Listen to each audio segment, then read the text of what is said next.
When I started Microsoft, I didn't think of it as all that risky. I mean, I was so excited about what we were doing. It's true I could have gone bankrupt, but I had a set of skills that were highly employable.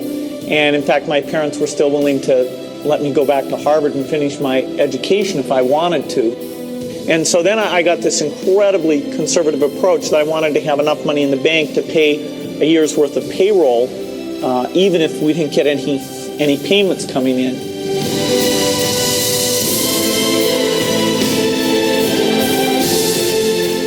One of my biggest memories of Harvard came in January 1975 when I made a call from Courier House to a company in Albuquerque, New Mexico that had begun making the world's first personal computer.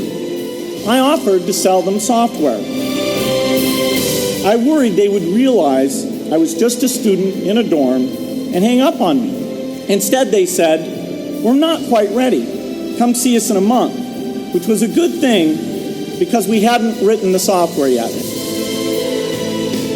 From that moment, I worked day and night on the extra credit project that marked the end of my college education and the beginning of a remarkable journey with Microsoft. If you're going to start a company, it takes so much energy that it better overcome your feeling of risk. I don't think that you necessarily, if you're going to start a company, should do it at the start of your career. I think there's a lot to be said for working for a company, learning how they do things. When people are first skeptical and they think, "Oh, this kid doesn't know anything," then when you show them you've really got a good product and you know something, they actually tend to go overboard and they think, "Whoa, they know a lot. Let's really do an incredible amount with these people." So our youth, at least in this country, was a huge asset for us once we reached a certain threshold. Those problems that come with starting a firm, you better think of those as part of the pleasure, part of the challenge that is part of the excitement.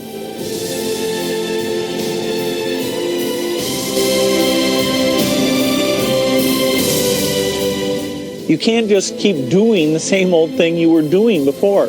You have to take your skills and attack the new frontiers. In the business of technology, you have to think about what are you missing? What is the research or customer feedback that you should be paying more attention to? And how do you keep that pace of innovation very, very high? How do you make sure you're hiring the very best people? And that kind of focus has helped drive us forward through all the milestones the company has had. You've got to enjoy what you do every day. And for me, that's working with very smart people. It's working on new problems. Every time we think, hey, we've had a little bit of success, we're pretty careful not to dwell on it too much because the bar gets raised. People's expectations of the products. We've always got customer feedback telling us the machines are too complicated. They're not natural enough. About 25% of the time that I'm out traveling around meeting with customers, Europe, Asia, and that sort of helps me think, okay, do we have the right priorities? What are people responding well to, and what would they like to see us do better? The competition, the breakthroughs, the research, but the computer industry, in particular software, I think is the most exciting, and I think I have the best job in that business.